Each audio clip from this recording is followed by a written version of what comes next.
This is CGTN, China Global Television Network.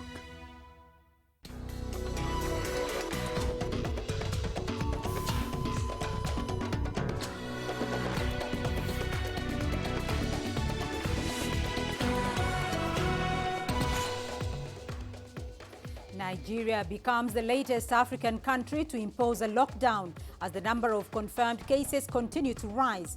And the race is on to make adequate ventilators.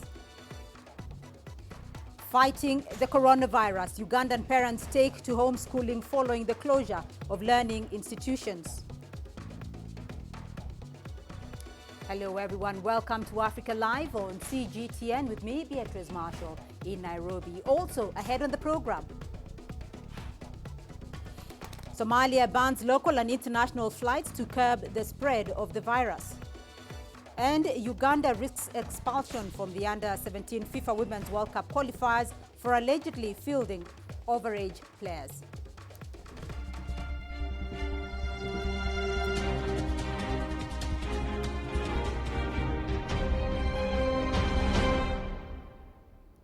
South Africa has the most infections in Africa. The country has more than 1,000 cases and 1 death.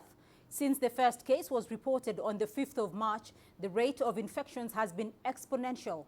This forced the country to launch a 21-day nationwide lockdown on Friday. It's an attempt to help stem the spread of the virus in the country. Authorities have been struggling to enforce the measures, especially in densely populated townships. Meanwhile, the country's national treasury has introduced a new tax subsidy of $28 per month for every worker. It is expected to cushion financial losses suffered by firms due to the pandemic. Well, let's get more on the situation in South Africa now and cross over to CGTN's Angelo Coppola. He's joining us from Johannesburg. Angelo, the number of confirmed cases has been growing steadily in South Africa. Tell us more about this and how authorities are responding to curb the spread of the coronavirus. What exactly is causing that massive spike?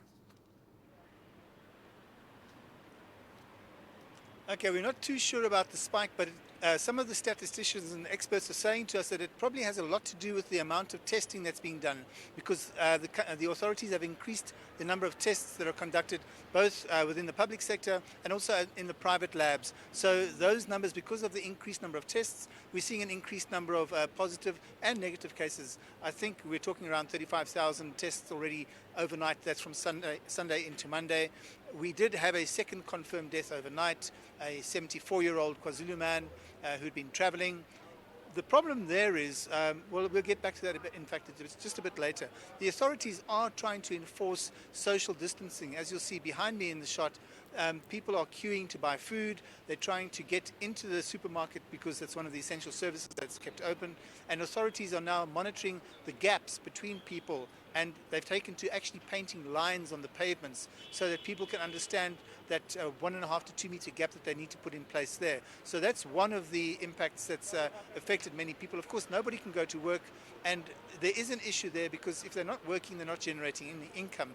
Besides that small grant that they're getting, which is not a lot of money to help them to survive. And of course, you have to qualify for that grant. So there's an issue there as well.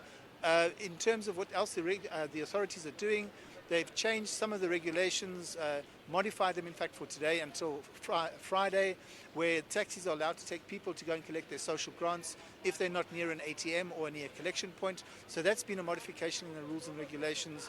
And then one more regulation that might be modified is around cigarettes and the sale of cigarettes. It seems that there might be some consideration given to lifting that particular ban, Beatrice.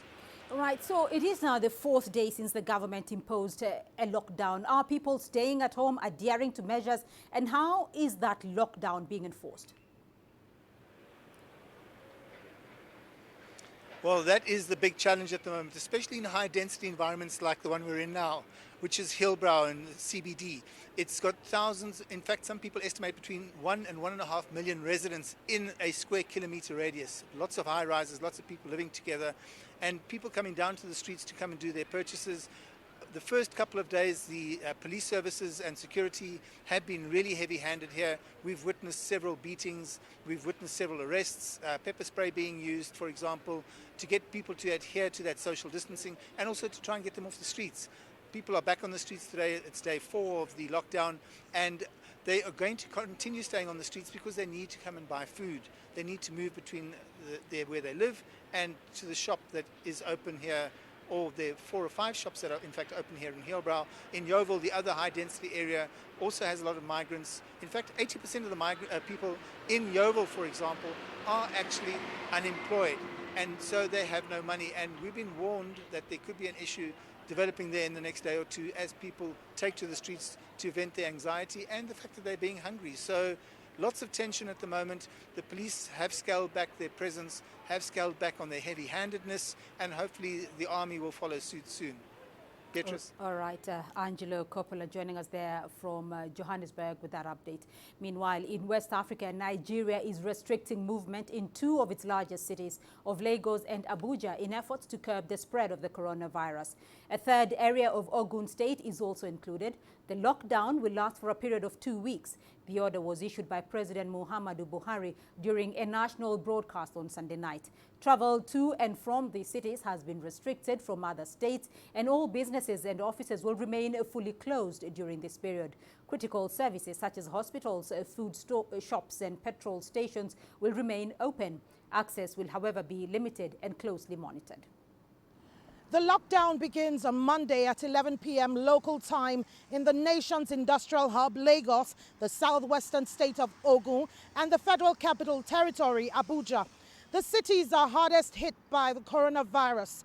The announcement came as Africa's most populous nation recorded nearly 100 cases. The lockdown implies that there would be no travel in and out of the cities, and all offices and businesses would be shut down. It's going to be excruciatingly painful. I don't know how a lot of families are going to cope, because when supplies, in the first place, how much stockpile could an average family do of essential commodities? Then we are yet to grapple with that. Then you now do a total lockdown. There hasn't been any form of intervention, either from the government quarters and even the faith-based organizations where majority of Nigerians subscribe to. It's kind of painful and inconveniencing, but I think it's a necessary decision. But the sad part about it is that our country always, our leaders, even us as Nigerians, we always do things without taking care of or cushioning the effect.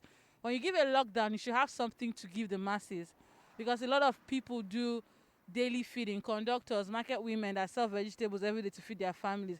So it's going to be very, very hard. I don't even know whether 2 weeks will last. Petrol stations, medical facilities and other emergency services are exempted from the lockdown.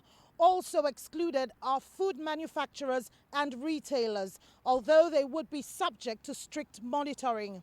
The president ordered that all stadia be converted to isolation centers and makeshift hospitals. He acknowledged that these are difficult times for the nation and said the government has put in place a raft of measures to cushion people from the effect of the lockdown. And that includes a suspension in the repayment of credit and loans given to small and medium-scale enterprises. Kelechi Emekalam, CGT and Abuja, Nigeria. Zimbabweans are counting down the hours to a national lockdown which begins at midnight. Although the drastic measure is seen as key to containing the spread of COVID-19, it may have a serious impact on an economy that was already in the midst of a crisis. Here's Farai Mwakutuya with that story. There was a last-minute rush for essential supplies and efforts to make final sales by informal business people ahead of a 21-day lockdown. Uncharted territory for Zimbabweans, some of whom are not sure how they'll get by.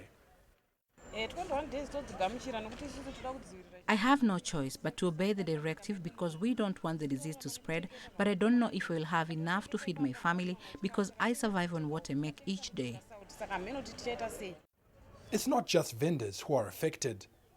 All non-essential businesses, including private commuter transport, will also be grounded. Unlike salaried employees, we don't have any savings. We live from hand to mouth. So the 21-day shutdown is too long for us. The situation for many informal businesses here is exacerbated by an ongoing economic crisis that's left some fearful that being forced to stop operating for 21 days may be the final push that tips them over the edge. We are in hyperinflation. Businesses are surviving from month to month. All that has not been considered. And in fact, government has not even put in place anything at all to cushion businesses or to cushion employees. Never mind the majority of the people who are in the informal sector. So this lockdown, I think, was not a very well thought through strategy, in my opinion. It's going to have severe implications if it works at all. There have been calls for the government to step in to protect everyone beyond business people who are the most vulnerable. The government should supply food to especially in the high-density areas, just like they do in rural food for work schemes, because if I can't drive my taxi for the next 21 days, it means my family and extended family in the village will go hungry. President Emmerson Mnangagwa is yet to provide details of the support his government has pledged for those who will be socially affected by COVID-19. Farai Mwakutuya, CGTN, Harare, Zimbabwe. The streets of Addis Ababa city are being disinfected to prevent the spread of the coronavirus. The work is being done using cleaning trucks, which are filled with liquid disinfectant solutions. Residents of the city have welcomed the steps being taken by the authorities. What the government has done today is encouraging. The disinfecting work has given us hope that the spread of the virus could be slowed. The virus needs serious precautionary measures to be taken and quickly. Beyond and above, practicing social distancing and hand washing are vital.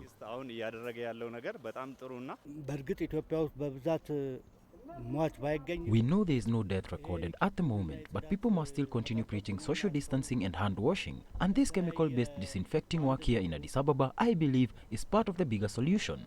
If we support efforts like this as citizens with other measures, I believe we can win the war.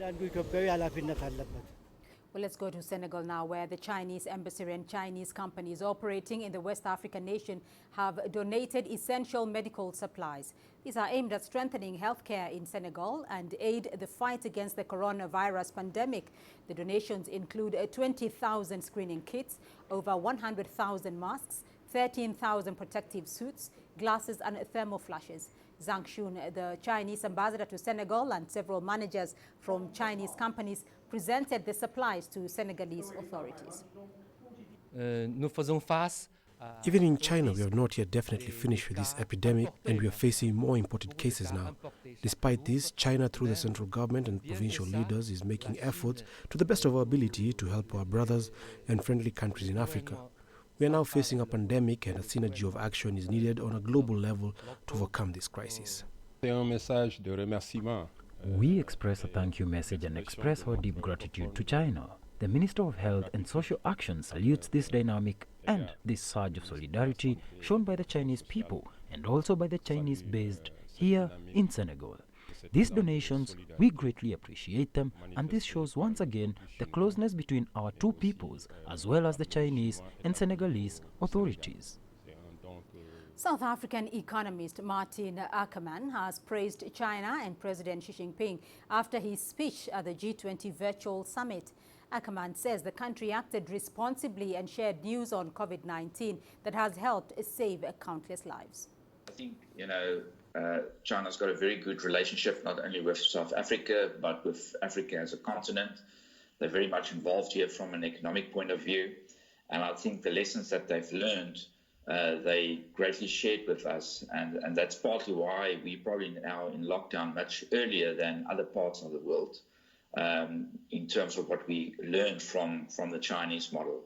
So I do think that going forward, The Chinese government and the South African government will work together quite a bit in terms of applying those lessons learned from China to make sure that we can also contain the virus on this continent. More than 350,000 people in Europe have tested positive for the coronavirus since the pandemic began. The continent is home to some of the worst affected countries, with 2,600 new deaths confirmed on Saturday alone. Rose Cullen reports. In a country that cherishes notions of mercy and sanctification in death, there has been nothing like this before. Italy suffering the brunt of the pandemic in Europe, but behind the data and numbers are families in mourning, relatives not able to see their loved ones for a final time, nor accompany these coffins to the grave. Authorities no longer knew where to put coffins. The saddest thing is that these people were so alone. There were people who died without anyone to hear or see them, without the possibility to talk to their families, without anyone who could comfort them. Spain toughened its nationwide lockdown on Saturday, halting all non-essential activities, as it suffers a new record in the number of daily fatalities. The government issuing a plea for solidarity and support from European neighbours. This crisis affects all countries. It does not obey borders. The response cannot only be national, it must be a European response. It has to be a response where we all work as one, whether we are Spanish, Portuguese, Italian, German. It has to be a European response. But Spain is already looking further afield than Europe. Another batch of masks arriving from China. France also now talking about an air bridge supply line to Beijing. The Prime Minister has tried to reassure the public, but also be realistic, admitting the country needs outside help, ordering ventilators from Germany and millions of face masks from China.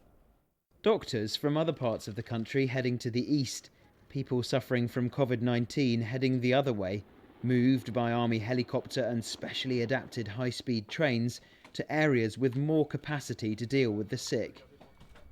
In Paris, the Eiffel Tower lit up with a special message saying thank you to health workers. Cities across Europe now reduced to ghost towns. Silent streets, empty cafes, deserted squares, as people follow the advice common to all nations now. To save lives, you must stay at home. Ross Cullen, CGTN, Paris. British authorities say it could take at least 6 months for the country to return to normal. More than 1,200 people have died from the coronavirus. Prime Minister Boris Johnson has asked the public to prepare for hard times ahead. Nicole Johnson has more from London. British Prime Minister Boris Johnson meeting his COVID-19 team via video link as he self-isolates and recovers from the virus. Johnson has also sent this letter to the British public. It says, "It's important for me to level with you.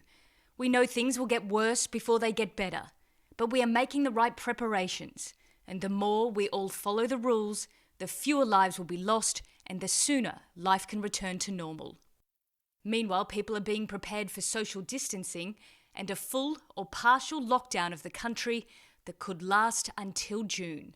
I can't make an accurate prediction, but everyone, I think, does have to prepare for a significant period when these measures are still in place.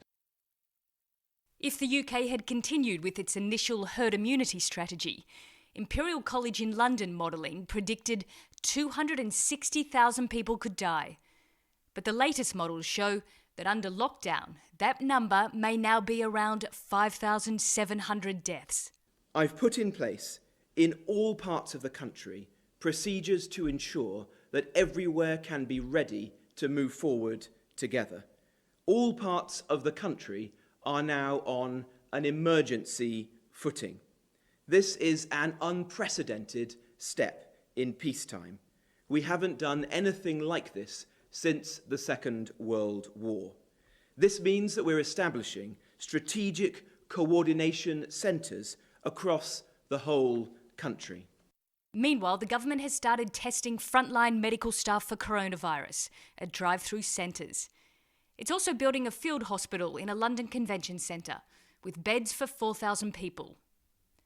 Other hospitals and morgues are being set up across the country. Grim preparation ahead of the peak of the outbreak, only a few weeks away. Nicole Johnston, CGTN, London. The response to the COVID-19 pandemic has been complicated by a shortage of ventilators around the world. New York has become the epicenter of the pandemic in the United States. The state's governor estimates hospitals there will soon run out of ventilators if the number of confirmed cases continue to rise. And although production across the U.S. has been ramped up, it remains a race against time. Here's CGTN's Dan Williams reporting. The COVID-19 pandemic is a deepening crisis across the US. Confirmed cases in New York are surging, and there are increasing concerns the US could mirror the desperate scenes from Italy, where ventilator shortages forced doctors to choose which patients could use the machines. Too many critically ill patients, too few life-saving ventilators. New York Governor Andrew Cuomo has repeatedly called for more ventilators to be sent. US automakers, including Ford, are aiming to help. The company is teaming up with ventilator maker GE Healthcare, but they say it will take time. Ford management has spoken to Governor Cuomo of New York. They need ventilators as quickly as possible within the next 2 weeks. We're not able to spin that up that quickly because of the complexity of the machine, but we know there's a sense of urgency on getting ventilators as quickly as possible. Last week, in an effort to accelerate production, US President Donald Trump invoked the Defense Production Act to require General Motors to accept, perform and prioritize federal contracts for ventilators. But the move is far from straightforward, as ventilators require specific parts and software. The systems you see in today's hospitals, which are made for 1 or 2 person rooms and they're not in a crisis situation. Now we're almost like in a situation where we need mobile field units, more pneumatic or manual ventilators versus maybe electronic. So the simpler design it is that still meets the function, the better, because then we can scale it up quickly. The American Hospital Association estimates 960,000 Americans could need ventilators during the pandemic. The Johns Hopkins Center for Health Security says there are about 160,000 ventilators currently available. It's not just the large corporations that are looking to answer the call and step up during this time of crisis. Across the US, smaller manufacturers are also hoping to do their part to address the shortages in key healthcare equipment. In the US state of Illinois, a group of manufacturers has been assembled to produce ventilators from scratch. We have an old ventilator that's been reverse engineered, and we have a collaboration of the only manufacturers that are working together that have never been involved in building respirators and ventilators. They're doing that right now. Specialized ventilator companies have also ramped up production. But that all takes time. And right now, with cases of COVID-19 surging, that is something hospitals and healthcare workers simply don't have. Dan Williams, CGTN, Chicago. Henan province has reported no new locally transmitted infections for 30 consecutive days. That was until Sunday, when a case was reported. 2 asymptomatic patients were also detected, leading people to wonder about a re-emerging risk of infection. Yu Yang tells us more. On Sunday, Central China's Henan province reported 1 locally transmitted case and 2 asymptomatic patients. Previously, most provinces had gone 30 days with no increase in locally confirmed cases, and many new cases were imported ones. Suddenly, fears of a new outbreak started to spread. So what is an asymptomatic case? Asymptomatic means without symptoms. The patients will test positive but shows no clinical symptoms such as fever and cough. The question worrying people is, can a symptomatic patient infect others? The answer is yes. The virus could stay in the bodies of some of those asymptomatic patients for over 3 weeks. If one comes back to China from overseas and comes into contact with others in his or her 3rd week, that would cause huge transmission risks. However, the good news is, according to the WHO, the disease is mainly transmitted by patients with symptoms. Earlier, China's top COVID-19 expert Zhong Nanshan shared his view. So I suppose we don't have too many asymptomatic patients. If so this kind of patient will be transmitting to other people, so making the number higher. But now, actually, it's going down. Chinese health authorities are keeping a close eye on those who have close contact with the COVID-19 patients but show no symptoms. They are imposing quarantine on potential asymptomatic cases and ordering nucleic testing twice for them. If these people show any symptoms in quarantine, they could be sent to a designated hospital. Yu Yang, CGTN.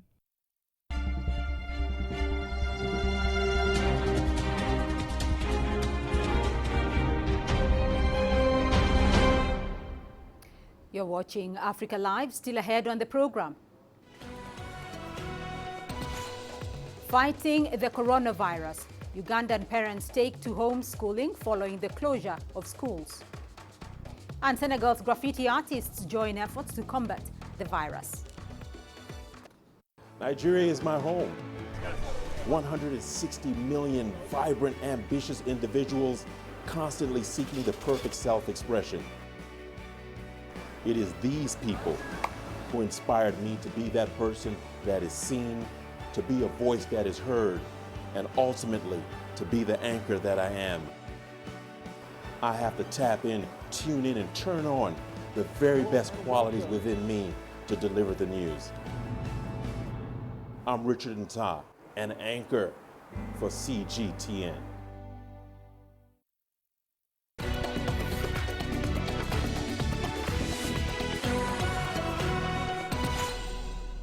The spread of COVID-19 has led to food security fears across Africa. And to meet the need, experts in Uganda have advised people that small-scale gardening can contribute to maintaining food supplies. CGTN's Leon Sinyange tells us more. The rush for food in downtown Kampala. People rush to stock up amid the COVID-19 crisis. But on the outskirts of the capital, Diana Nambatia is comfortable. She has enough here to last her many months. On this just half an acre, I'm unable to sustain the demand for my vegetables and for all these other things, including my strawberries. Unlike Nambatia, many other people struggle to get food. Since the first COVID-19 case was announced here, food prices have gone up. The vegetables sold in this market cost about $1 a week ago. They now cost twice the amount. Limited public transportation has also affected food supplies to the urban areas. Experts now warn the situation could get worse. Right now, many plantations don't have workers, and also many plantations have been established to export products, and most of them produce things which we cannot consume every day as food. For example, tea, sugar, oil seeds, and other kind of stuff. And many plantations have neglected the basic foodstuffs. And to meet the demand, experts advise that small-scale gardening can contribute to maintaining food supplies during the pandemic. It's very, very important for African communities to have a vegetable garden, to have a pulse garden right in front of your house or even on the balcony, to have some vegetables which you can eat as a salad or which you can feed to your children, even in terms of crisis as we are waiting for more food to come. With the increasing number of COVID-19 cases in Uganda, the government has imposed strict measures. There are likely to be more long days at home as governments impose lockdowns. And many in Kampala worry about not having enough to eat if food supplies are disrupted. Leon Sanyange, CGTN, Kampala, Uganda. And still in Uganda, parents are taking up the role of teaching as they bond with their children at home during the COVID-19 outbreak. CGTN's Hilary Ayesiga talked to some of them via Skype. Ugandan authorities are encouraging everyone to stay at home so that they can contain the spread of COVID-19. But to some parents, this is an opportunity to impart knowledge and skills to their children. We now talk to Immaculate Onyuta, who is tutoring her child at home. When you're helping these young people, do they ask questions that you do not understand? What is unique is that most of us have forgotten some of these. We don't know answers to some of these questions. So normally we refer to the internet, or we have to call an uncle, or we have to call the teacher to try and see how they can help us to answer some of these questions. It's also a challenging time for the learners. Do you miss the guidance of your teacher while at home?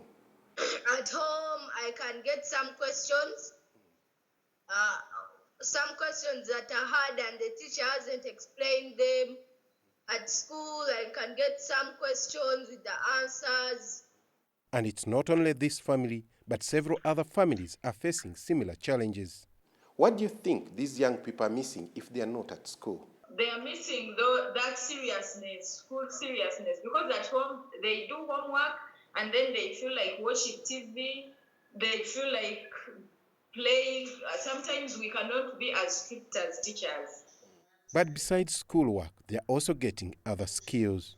So for us as parents, I think this is also good for us because we have the time to spend with the children and also be able to put into place some activities that help them to be able to become responsible.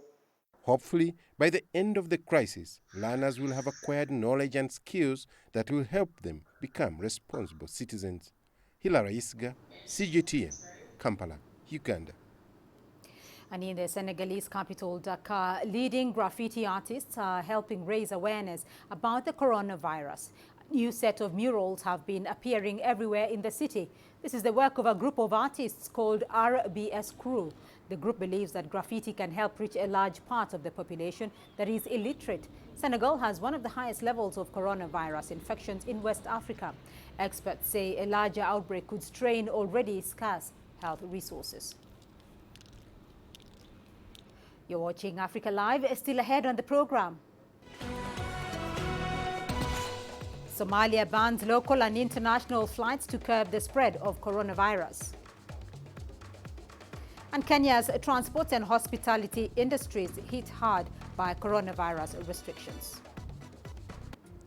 Africa is the nexus of enterprise, and global business will tell you why it matters. From the mega investment projects to multi-billion-dollar mergers and acquisitions. Africa today collects, just in terms of revenues from taxes alone, $545 billion a year. If you take 10% of that and you devote it to the energy sector, problem solved.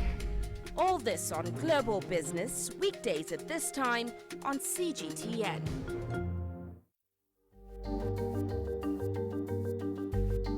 Africa Live. Find your voice.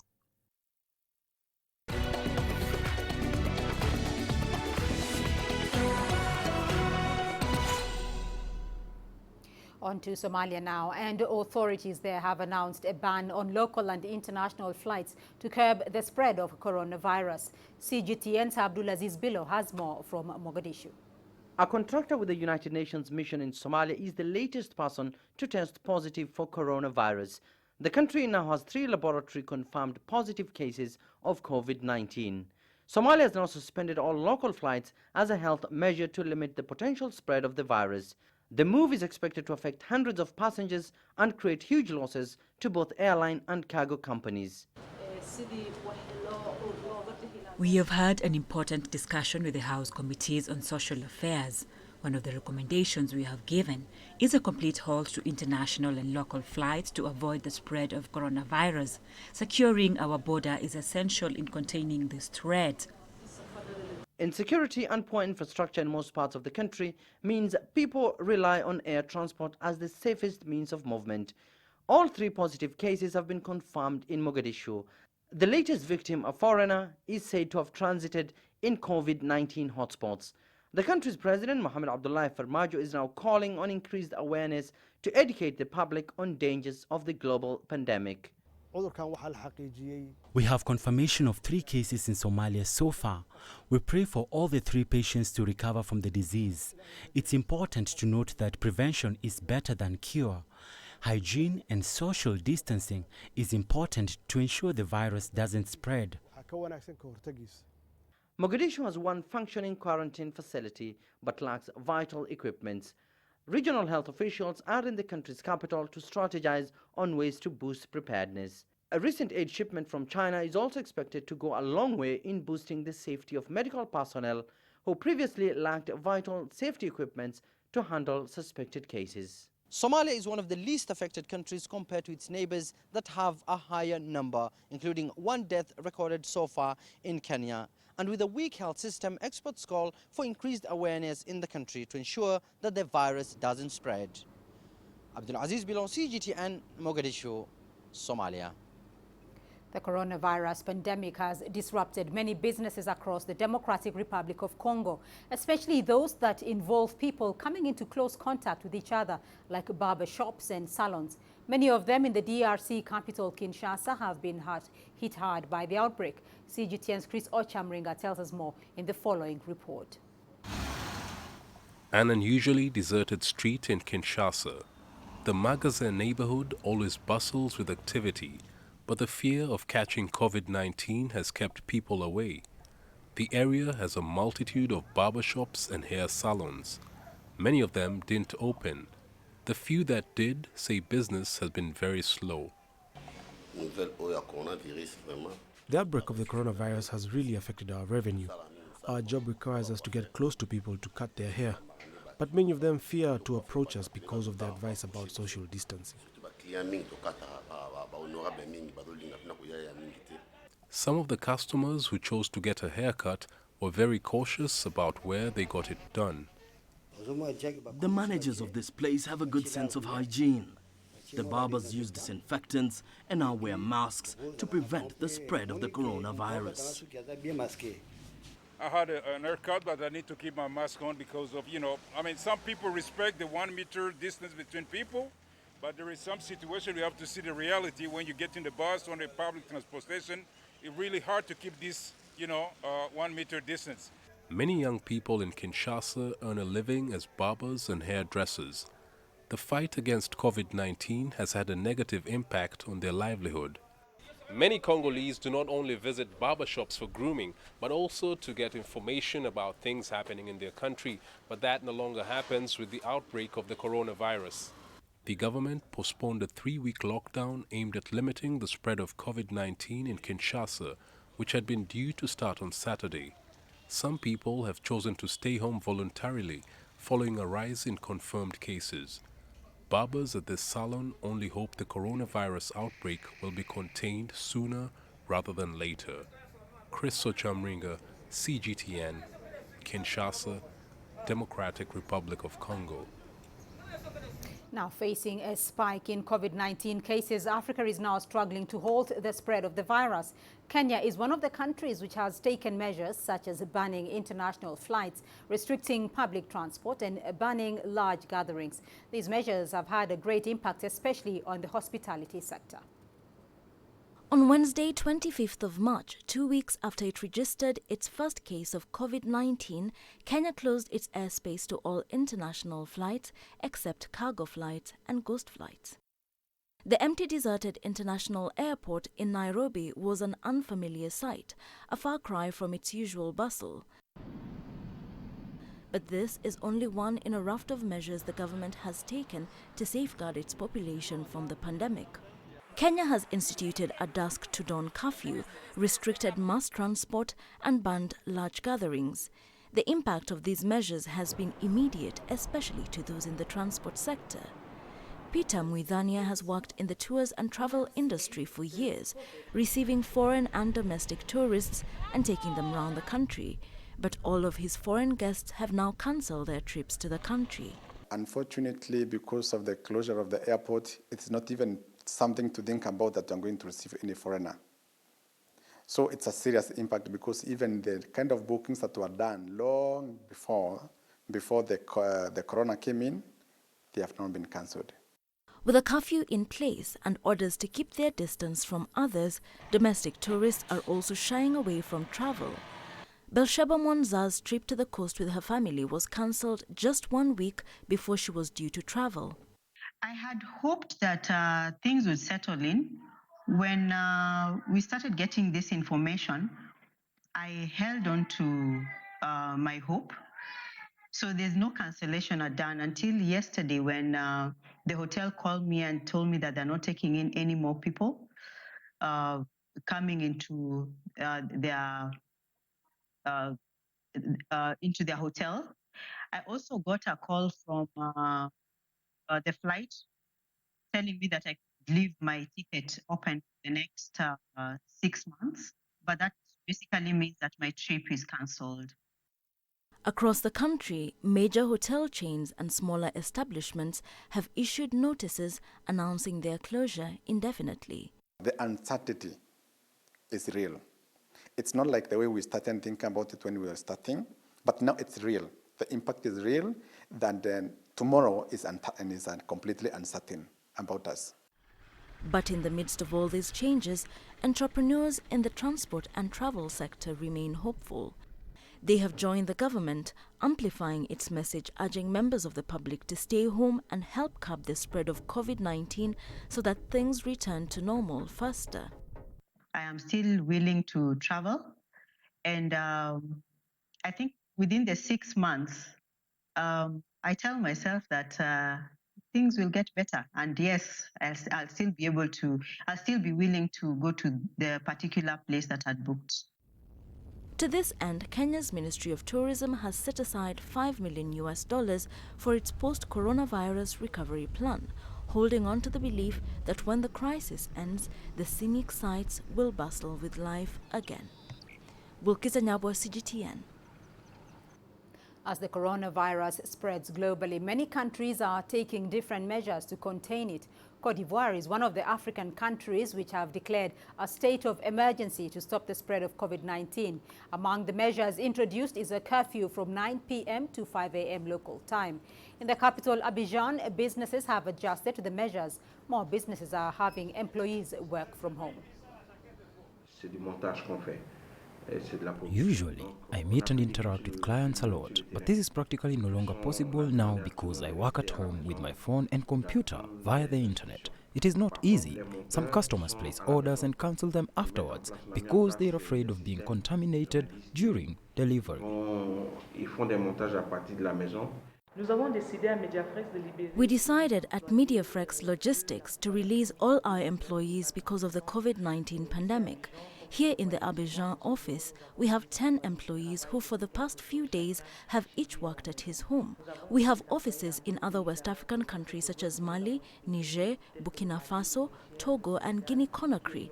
And in all of these countries too, we have asked our employees to work from their homes. Chinese officials have briefed the media on the resumption of the manufacturing industry. They say the re-employment rate and the production rate are showing positive signs. The re-employment rate of iron and steel and electronics industries exceeded 90%, and that of textile, automobile, machinery and light industry ranged from 70% to 90%.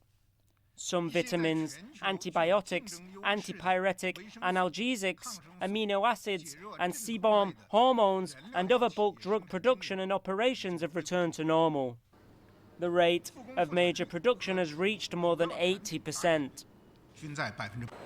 So far, 92 top companies have basically resumed work and production, and they've brought along more than 400,000 small and medium-sized companies in the upstream and downstream. 300 billion yuan in special re-loan packages have been allocated to support companies involved in epidemic prevention and control. 200 billion yuan of this has so far been extended to more than 5,000 companies. The actual interest rate is only 1.27%. For small and medium-sized companies, the re-employment rate has reached 76%. Hubei, the province at the center of China's COVID-19 outbreak, has resumed domestic passenger flights. The plan doesn't include the badly hit city of Wuhan, however, and it also excludes Beijing as well as Hong Kong, Macau and Taiwan. Authorities have been gradually lifting travel restrictions in Hubei, with the province registering no new cases of the virus for several days now. Domestic rail services generally resumed in Hubei on Wednesday, again excluding the city of Wuhan. It means many of Hubei's stranded residents can finally go home. I'm from Wuhan. I hadn't been here for more than 2 months. I'm very happy to come back home. I live here and I hadn't been back home for 80 days. I really miss my hometown. To stay with us here on Africa Live, as still ahead on the program. Find out why the coronavirus lockdown could lead to more cases of gender violence in South Africa. The greatest journeys, the greatest sights, the greatest adventures. Here in Kanata, this weir allows the locals to walk on water. We're far more than just TV news. We're your passport to the wonders of Africa. To bring you stories of struggle, survival and hope.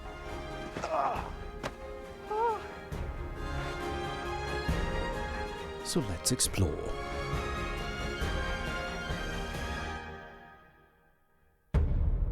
CGTN. See the difference.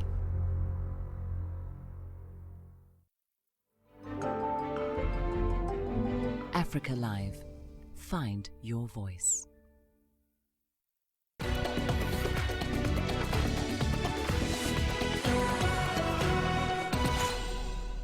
To South Africa now, where the government is worried that cases of abuse and gender-based violence are likely to increase during the 21-day lockdown period aimed at stopping the spread of COVID-19.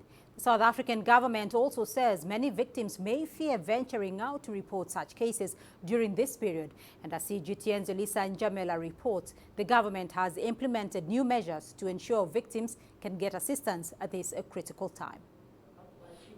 Despite efforts by the South African government to address violence against women and children, the scourge continues to escalate. The latest crime statistics show that the femicide rate increased by over 7% between 2016 and 2017. That's 5 times the global average. Sexual offenses and domestic violence are also at staggering levels. Government is now concerned that during the lockdown, domestic abuse cases will increase. We have not forgotten that there might be a response or negative response to people when they are put in their houses and increase the question of abuse. We have increased our units that deal with the matters of women and children abuse, and we will make a call to say those people can have the number and phone when they are abused. All departments will work in tandem to ensure that the abuse scourge does not continue. We, of course, are going to work closely with the Minister of Justice in particular and the police to just make sure that when it comes to issues of violence against women and children, the attention is given, because we did mention that when people are at home and everybody is at home, sometimes the tempers rise. This is not the time for people to really engage in abusing women and children or abusing anybody. This is just not the time for that. South Africa is dealing with a crisis of gender-based violence and femicide. President Cyril Ramaphosa has admitted that the country is facing a national crisis of violence against women and children. A 2018 report by Statistics South Africa shows that 1 in 5 women has experienced physical violence. Rape and murder rates are also worryingly high, and conviction rates remain low. A bulk of women suffer abuse at the hands of their loved ones. According to a 2019 statistics report, femicide increased by at least 11% in the past 3 years. During this period of the lockdown, government wants to ensure that women and children are insulated from abuse problems. Yolisa Njamela for CGTN in Pretoria, South Africa. And coming up in your sports news, Uganda risks expulsion from the Under-17 FIFA Women's World Cup qualifiers for allegedly fielding overage players.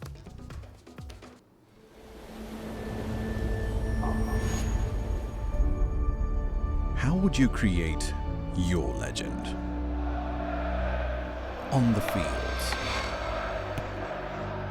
on the tracks, in the arenas of Africa. Were you born to be a player?